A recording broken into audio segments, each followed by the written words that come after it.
it's time for Dialogue Conspiracy with political research specialist Mae Brussell, who for 3 years has shared with us her decades' research into political assassinations and abuses of power in this country. Her program relates the news of the week to emerging evidence about the conspiracy which allegedly maintains by force its control over the legislative and judicial processes in America. And now, here's Mae. Good afternoon. This is Mae Brussell in Carmel, California, February 3rd, 1975, and this is Dialogue Conspiracy 182. I want to repeat for people who listened last week the announcement, the address of Safer California, the bulletin that is out by the Criminal Justice Planning Department. I received some telephone calls on that matter, and you may be interested in that address. Again, the bulletin editor is the Office of Criminal Justice Planning, 7171 Bowling Drive, Sacramento, California, 95823. That is for the monthly bulletin that comes out on the criminal justice planning for California, and you ask for the book on the standards and for the monthly publication that comes, and preferably ask for your publications to go back to October 74, Volume 7, Issue 8 of October 1974. The local area offices, Region M, for the criminal justice planning is 700 Cass Street, Monterey, California. That's Suite A, 93940 is the zip code. Ask for the roster of members from your community and any minutes of meetings or planned meetings so that you can attend and make your voice heard on Project Safer California. This project that I discussed last week, that is a blueprint for many fascist ideas that we ran down, as I say, last week, fits very much in with the opinions of Mr. Edward Levy, who's been nominated now for the Attorney General of the United States.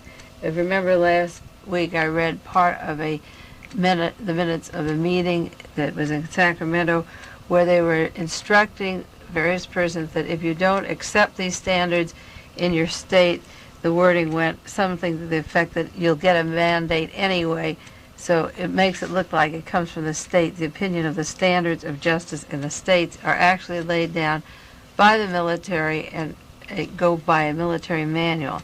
And we'll talk about Edward Levy a little later if I have some time, the new nominee for the Attorney General. But his philosophy fits right into the standards, and this is something that we have to watch right now.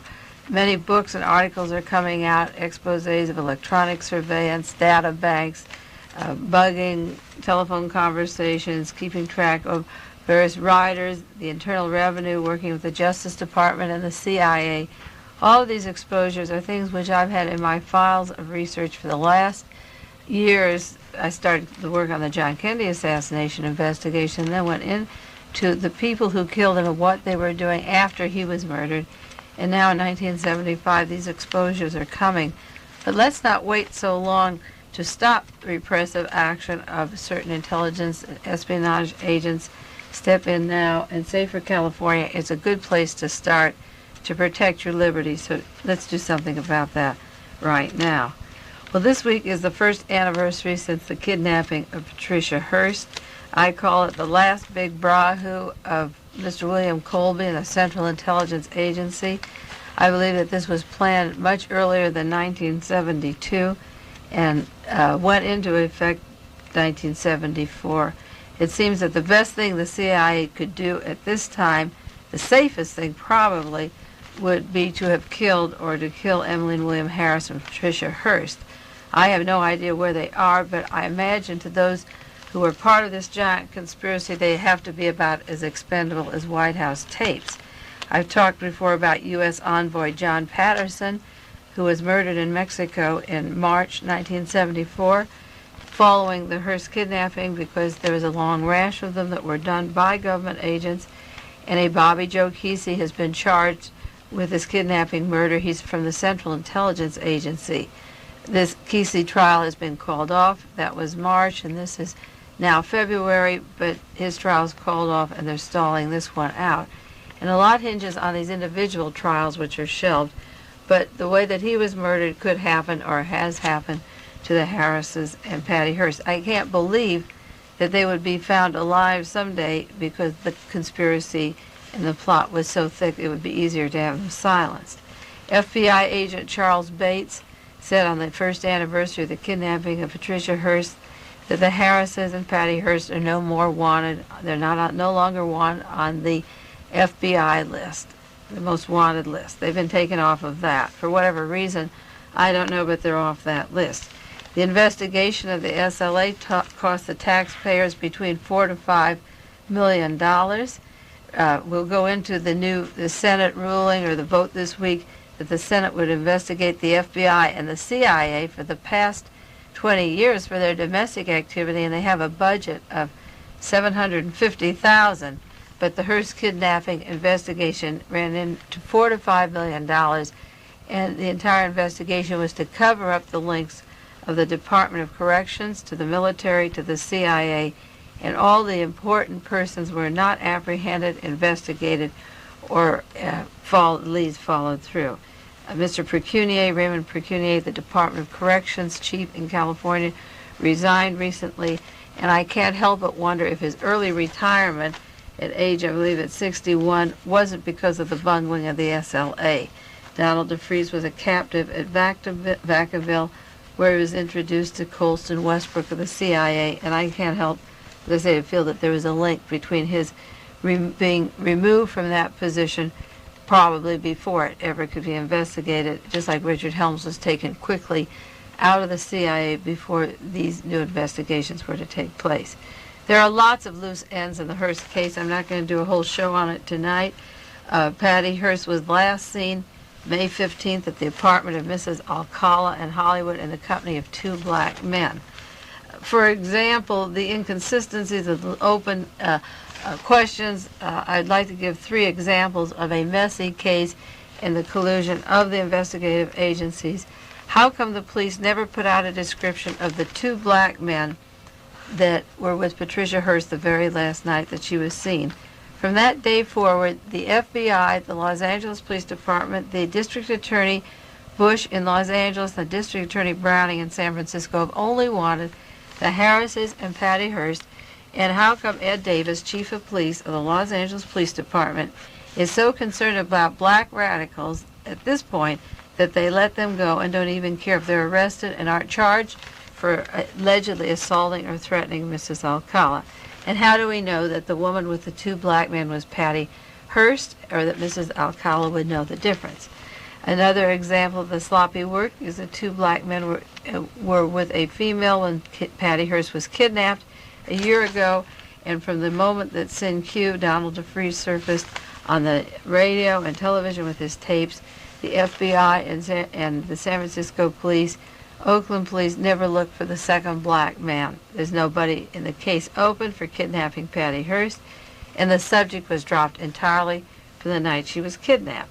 And knowing the racism of the police department and the FBI in getting a legitimate black radicals, the Black Panthers, the Black Muslims, the Black Liberation, it's just amazing that they wouldn't want the black men that took Patricia Hearst or the 2 that were in Hollywood the last night she was seen. Another point is that Donald DeFreeze had a double, a Mr. Keaton, who was living with a family that DeFreeze lived with in Buffalo in the spring of '73. He was living with that family. DeFreeze had escaped, in quotes, escaped Soledad, had walked out with the help of some guards, and the FBI, when they learned that there was this double, said, well, he isn't wanted for any criminal charge, he didn't commit a crime. Well, that isn't the point of the case. If DeFreeze was being impersonated, he didn't have 2 men with him in Vacaville or 2 in Soledad prison. And where did this other man, was it in Los Angeles, or where was this other man with DeFreeze that he knew, his family that he lived with, knew about them in the early years of his childhood, was an identical dead ringer? Where is this Mr. Keaton, and how come the FBI doesn't want him? Because in every major conspiracy, such as the John Kennedy assassination, or Robert Kennedy's murder, or Martin Luther King's, Oswald had doubles, Sirhan had double, and James Ray, the alleged assassins, had doubles. This is a common pattern of the espionage establishment. The entire SLA is so filled with questions that it only can be answered if you assume that those people were infiltrated and directed by the military intelligence with the help of the California Department of Corrections and the FBI. So the FBI wants to cool things off, and they are no longer on the most wanted list. Even Catherine Hearst, the mother of Patricia Hearst, said that she would just as soon have her daughter home even if she were Jane Fonda. About 5 months ago, she said she'd rather have her dead than red. If she were a legitimate radical, it would be easier to have her dead. Now her mother has changed her story and says if Patty comes home, we'll deprogram her. And I'm sure that Ted Patrick, the great deprogrammer who just got off some criminal charges on another case, is waiting for his big assignment to deprogram Patty Hearst. The Senate voted 82-5 this week to probe the CIA and the FBI. 82-5. This is a quotation from the committee: a full investigation of alleged illegal spying on civilians and charges of related abuses of power by the Central Intelligence Agency and the FBI and other agencies. And as I say, they have a budget of $750,000, and it would take that much to look into one example of the Central Intelligence Agency working domestically. For example, Marina Oswald. Frank Church, Democrat of Ohio, will head the committee with Philip Hart. The intelligence community is spending $1 billion a year. The CIA spends $750 million a year. And this committee is going to spend $750,000 to find out how they're spending their $1 billion. Now that is so ridiculous, but I thought that I would bring it up.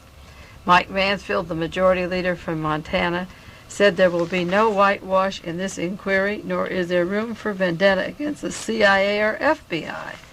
The inquiry will investigate the abuses of power and find out ways to forestall future abuses.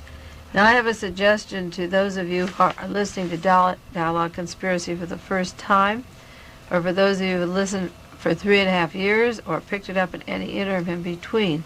Some of you have taken notes of what I've said. Some of you have taped cassettes of past programs.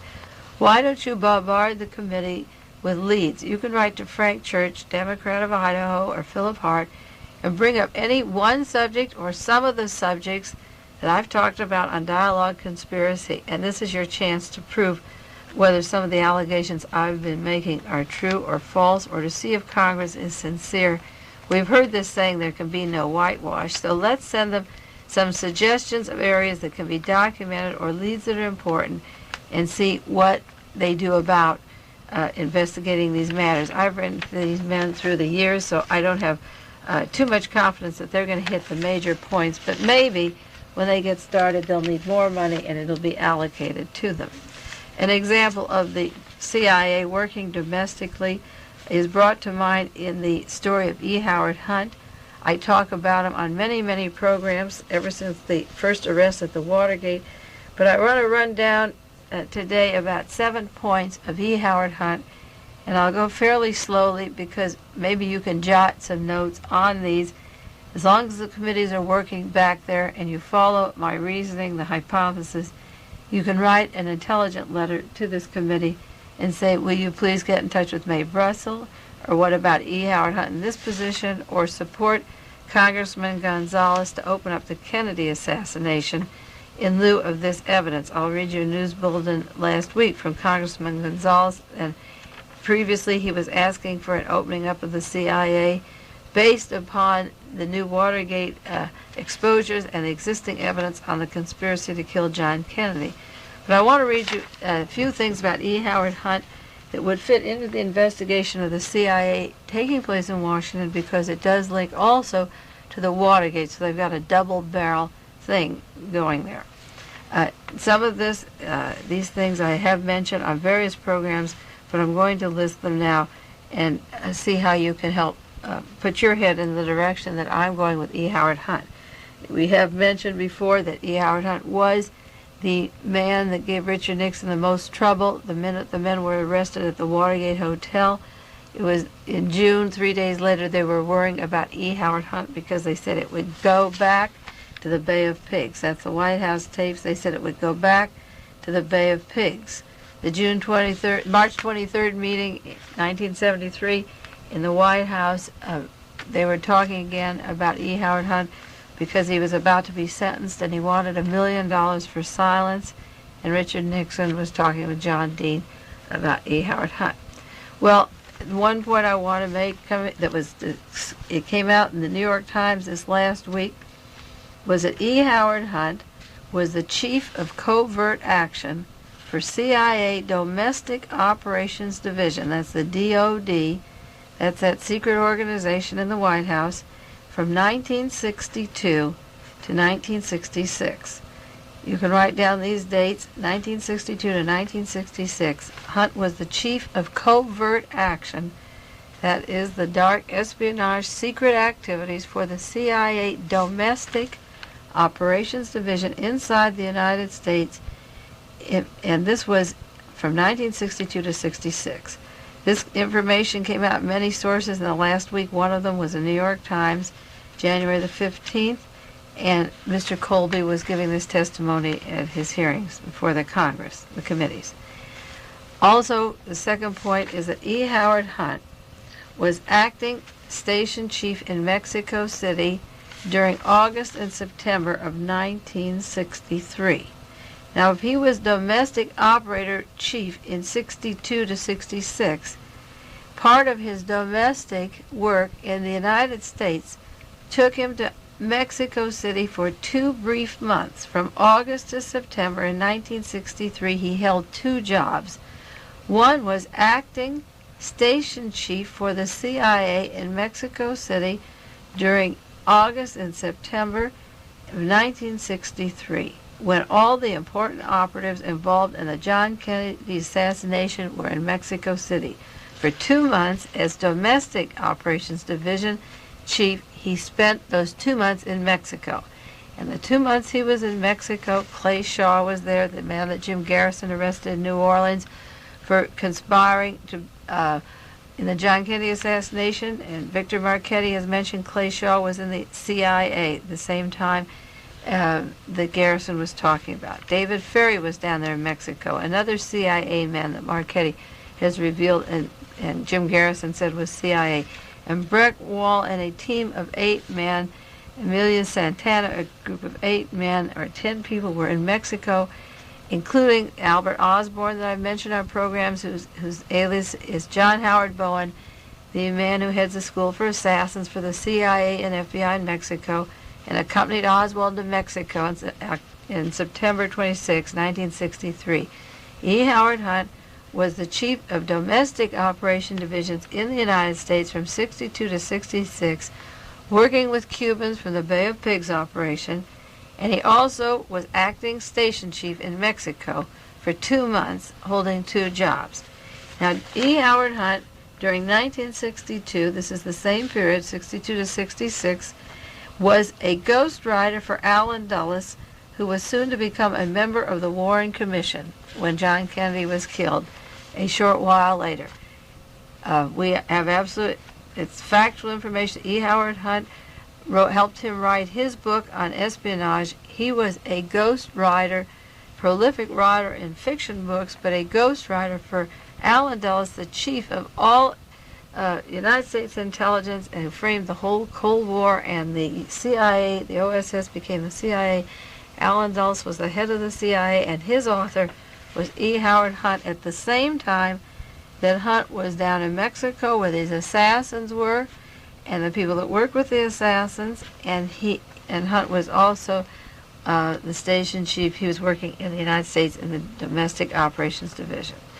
The fourth point is that one of Hunt's jobs as a Domestic Operations Division CIA agent in 1962, in this period from 62 to 66, was working for a publishing company that published 15 to 16 books at the suggestion of the CIA.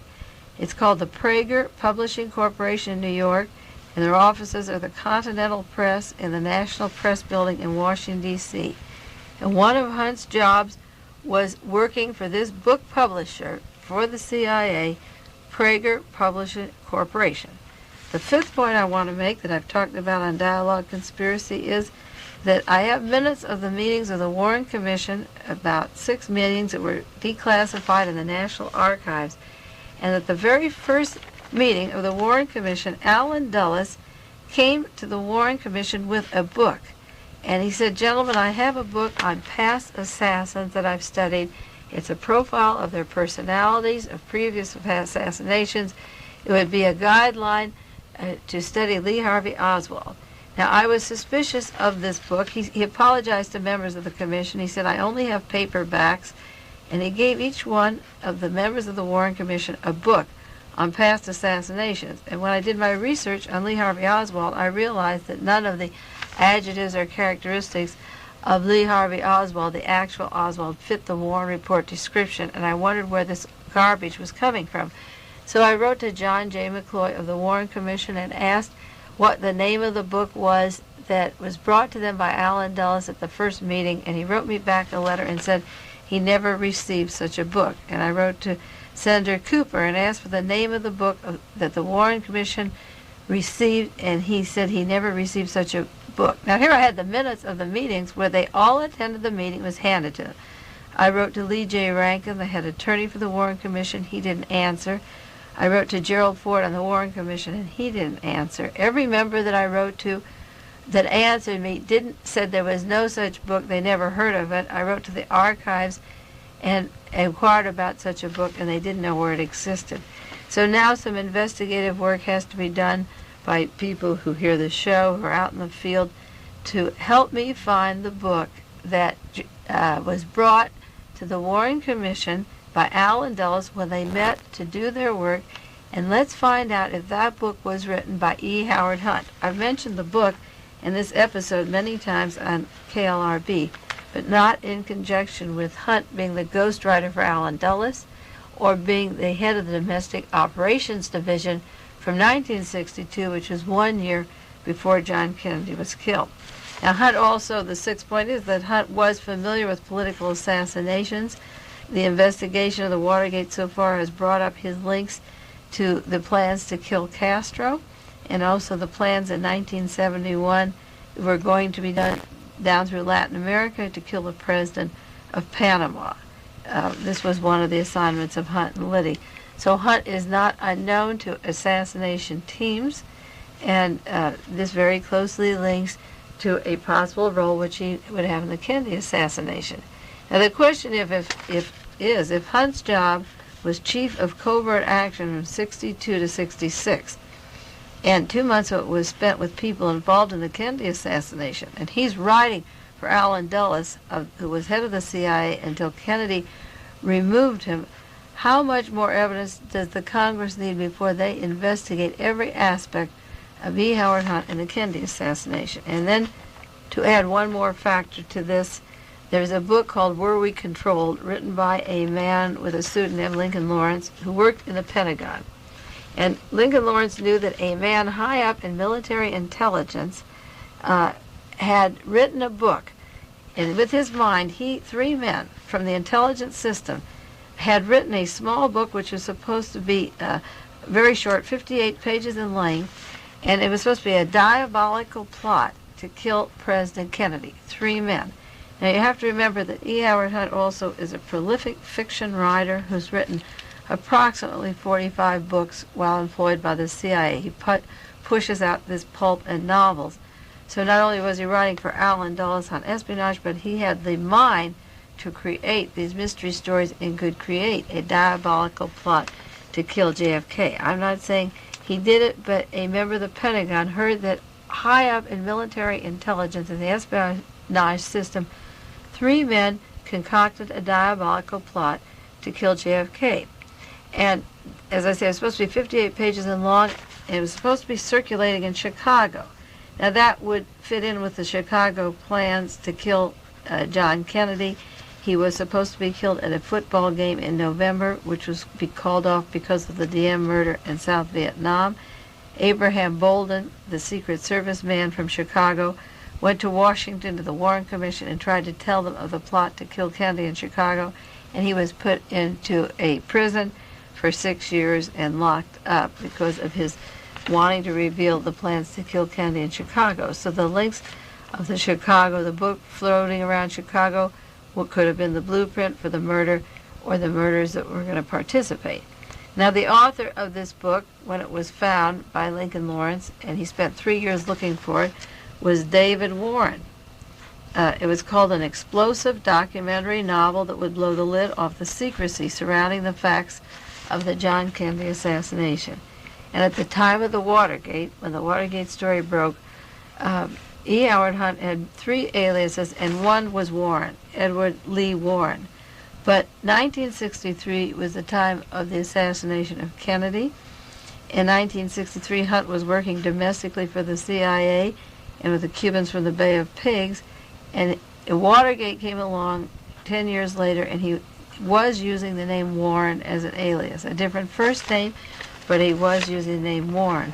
So I just wonder how much more, as I say, there's a lot more about E. Howard Hunt and the Young Americans for Freedom I talked about last week, but the evidence, it just seems to be piling up that the Congress, Frank Church and Philip Hart and others, just better investigate what E. Howard Hunt was doing in the United States in those years, and did it pertain to Oswald, David Ferry, Clay Shaw, Albert Osborne, and all the people involved that were in Mexico that went to Dealey Plaza the day Kennedy was killed, shortly afterwards.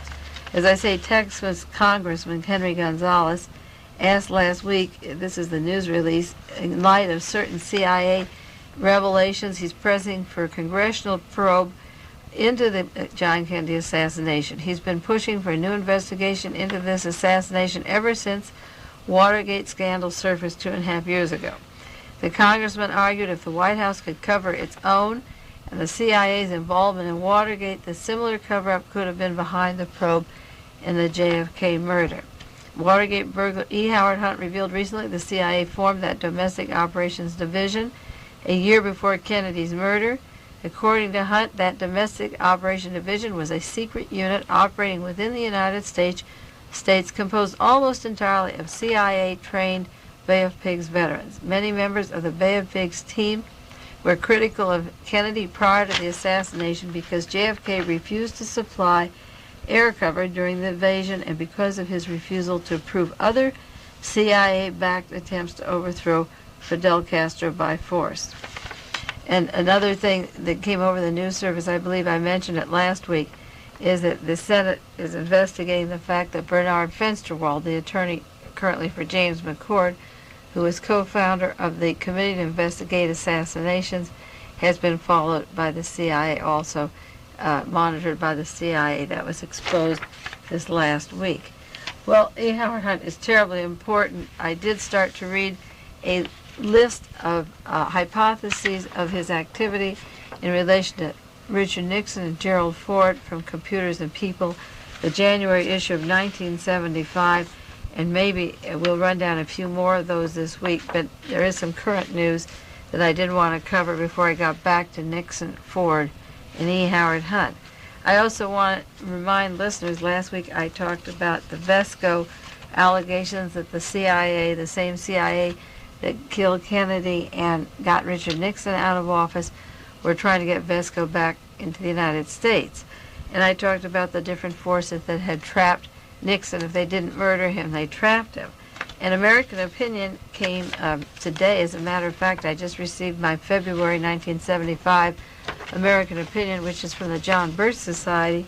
And very often their literature is exactly into my way of thinking as much as any radical or leftist. A lot of people think because I'm doing this work you have to be very far left to be doing this research, but that isn't true at all. I take the American Opinion and a lot of other literature of this type to read what information they have. And there's an article in there by Susan L. Huck.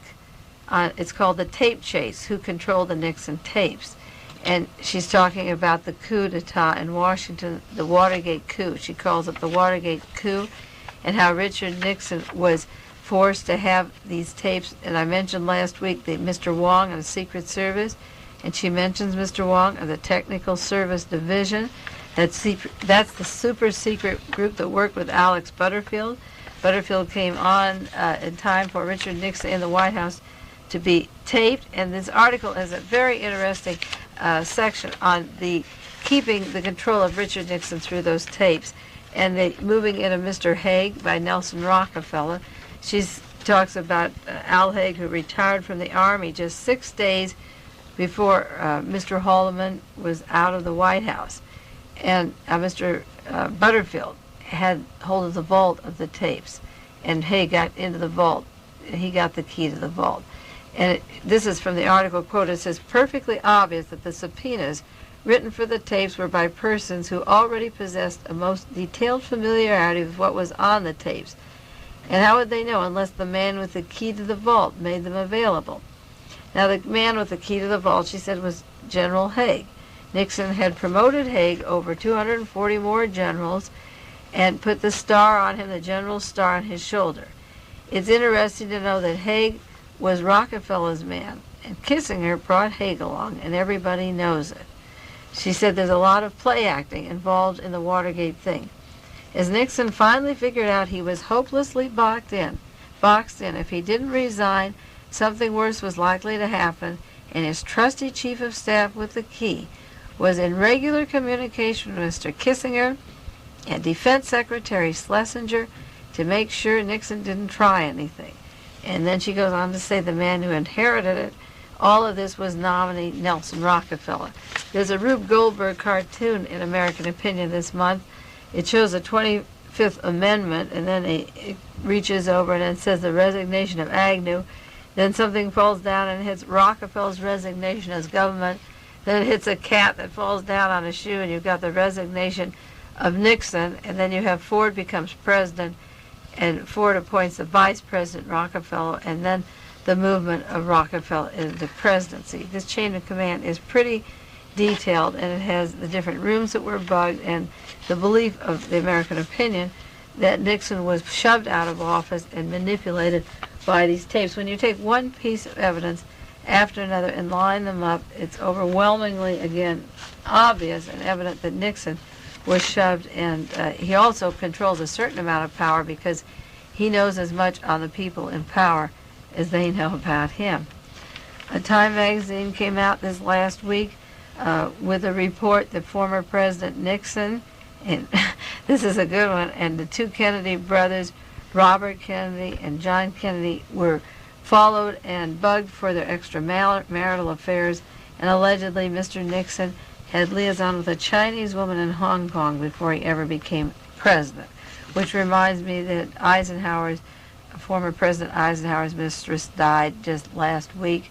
She passed away, and just a few years ago the truth came out about Franklin Roosevelt and his mistress and her living in the White House and sharing a room next to him in the White House. This article about the Kennedy brothers is of no surprise to me. In the light of my research, I often wondered why Robert Kennedy never investigated the murder of his brother. He was the Attorney General. But as I went into the Warren Commission hearings, the 26 volumes, and got further into my research in the Kennedy assassinations, I recognized a chain of command from Frank Capell, C-A-P-E-L-L.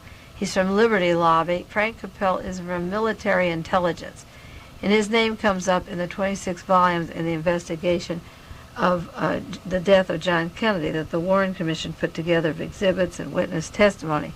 And Frank Capell had direct links, you see, to J. Edgar Hoover, and he had information about the extramarital activities of John Kennedy and Robert Kennedy. And after John Kennedy was dead, Robert Kennedy aspired to become the President of the United States, and he chose silence on the matter of his brother's activities and his own, and hoped to run without this blackmail affecting him too much.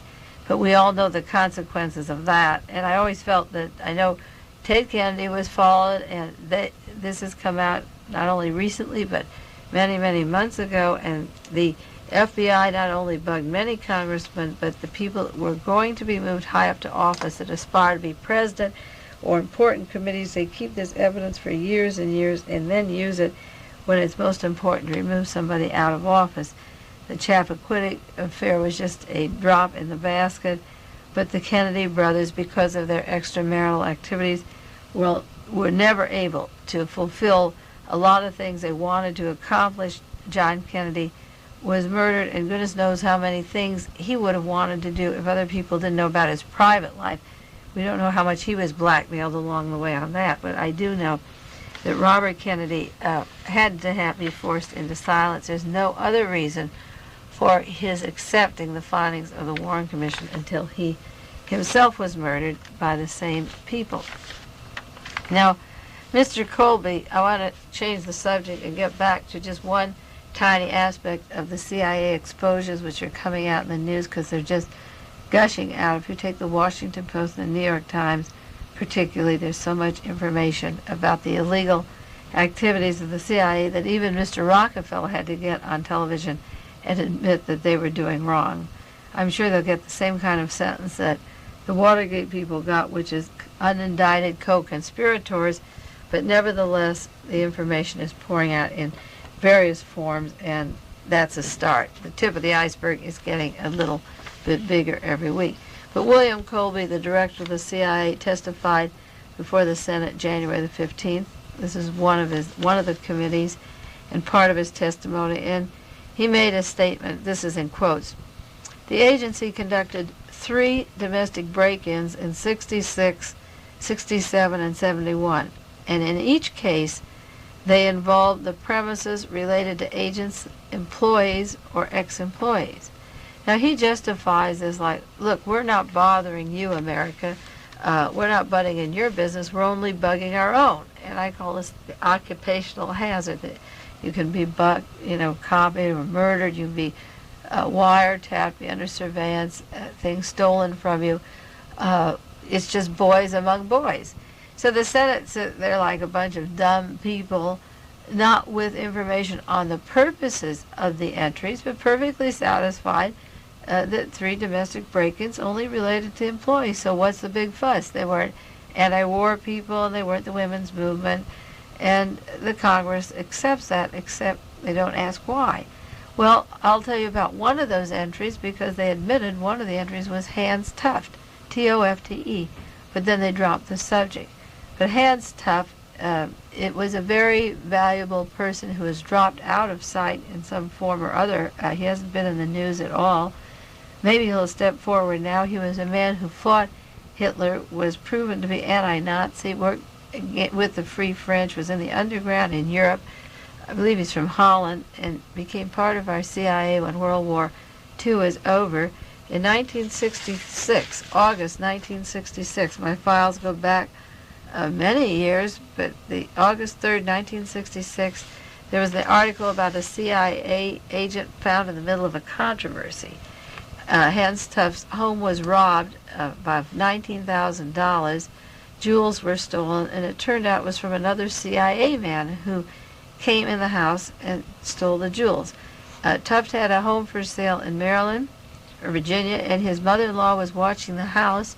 He was out one day, and real estate people, he had the house listed with a real estate agency, and while he didn't know it, the real estate firm arranged for another CIA employee by the name of Kenneth Slocum to enter that home to see the property. And Kenneth allegedly, after this visit with the CIA man, $19,000 were stolen. But that's not all that was stolen. During the conversation around the house, Slocum said he noticed classified documents belonging to the CIA on the desk of Tufte. Now, you know that when you show a house, and I've shown houses for sale, and you have an open house, particularly in a city of all those snoops, and this is one of the high-ranking agents of the CIA, you just don't leave classified documents belonging to the CIA on a table the day that the real estate's having open house. So Mr. Slocum must have carefully arranged to go through with the real estate dealer, go through the possessions of Hans Tufte, and to get vengeance for him for what he took. They must have had wind that something was coming, that Tufte had something there, in order to go through this elaborate plot. And they went into there and just distracted the attention, as they say, of his mother-in-law. Now, what was Tufte doing? The time in 1966 when this was happening, Tufte didn't believe that Richard Helms should be director of the CIA. You see, Richard Helms had been in Germany interviewing Adolf Hitler. He had worked with Allen Dulles, hand in glove. A person not from the agency up to that point was heading the CIA, but Richard Helms was the first man inside the agency to become the head and have no controls, and Tufte was a well-known and proven and loyal agent to the CIA, and he had opposed the appointment of Richard Helms as CIA director on grounds that no career man should get the top job. So I'm sure Tufte was marked for something at the time. Now maybe he was trying to prove a point, because these are the documents that were taken at the time. Tufte also complained in 1966 that the CIA was following his wife. She took a trip to Europe, in France and England, Italy, Canada, and that they were following her everywhere around. But what he was exposing, and you can find some of this in San Francisco Chronicle, August 13, 1966. I have many articles on Tufte. He had information about the Bay of Pigs, which took place in '62, the Dominican Republic, the overthrow of the Dominican Republic by the CIA, the Vietnamese operations, and the Kennedy assassination that would embarrass the CIA. They were embarrassing issues for the CIA. And Hans Tufte may have been our first Daniel Ellsberg or Victor Marchetti or Fletcher Prouty or even I think of Louis Tackwood. He might have been one of the first who was about to expose the CIA for their blunders in the Bay of Pigs, the Dominican Republic, the Vietnamese operation, and the Kennedy assassination. He fought for a free world after World War II, and here he was back into a fascist government taking over, and he recognized it, and he didn't want Richard Helms, director of the CIA. So Tufte's home was robbed, and he put an ad in, I don't know whether it was a Wall Street Journal, one of the well-known newspapers, asking for a used espionage agent, and nothing's been heard of Tufte, at least in the 8 papers I take every day. I haven't heard of Tufte since that time. But these are important people. See, Colby can say, oh, we bugged a man in '66 because it was related to the agency. But that isn't the full story. It related to us. It related to our government lies, our government manipulation, the killing of a president, illegal bombing, secret armies over Vietnam. Tufte might have been doing a great service until he was robbed, and then maybe he was sufficiently frightened into silence, so he hasn't become a Fletcher Prouty or Victor Marchetti. But that's the story of one of the men. Goodness knows who the other two were. Maybe the scandal was even worse. Maybe they were part of the Kennedy assassination. We don't really know who the other two were. Bugged if there were 200, because these men are telling the truth under sworn testimony anyway. But he did talk about Tufte. Well, in the last 2 minutes remaining here, I might mention a few words about nominee Edward Levy, L-E-V-I. This man is a perfect nominee in the ilk of Richard Nixon and Gerald Ford to become the new Attorney General. He believes in the death penalty as a deterrent effect. He had a quotation in the paper today when even our California Attorney General, Evel Younger, says he's not sure it is a deterrent effect. It's never been proven to be a deterrent effect, but old Levy is out for blood, and he says it is. Second point is that if he's behind the times on what the death penalty does, he was ahead of his times in wiretapping, because 20 years ago he was instrumental in having a jury wiretapped while they were going through their discussions on an important case, and he calls that a mistake. Levy made a mistake 20 years ago in wiretapping the jury. Also, he was involved in stolen goods from the Justice Department. This man, he had files from the Justice Department 30 years ago, and when they discovered 2 drawers in his files of these documents, they referred to him as the absent-minded professor. They were things that belonged to the Justice Department, and later the FBI said he didn't have any criminal actions involved. They were important papers, that classified documents that ended up in his files 30 years ago, which he says he just didn't know they filled 2 drawers of his file, and that was 30 years ago. 20 years ago, he was bugging the jury. Today, he's for the death penalty. That's the profile of our new nominee. And what do you expect from his team, Mr. Levy? Well, I'll see our time is up again this week. I'll see you next week on Dialogue Conspiracy. Take care, and if you have any questions on the program or subjects you want me to answer, write me a letter, and I'll bring them up and answer them on the air for you. This has been Dialogue Conspiracy with political research specialist Mae Brussell, who for 10 years has been researching the facts behind political assassinations and conspiracies in this country. Dialogue Conspiracy originates with KLRB FM in Carmel, California.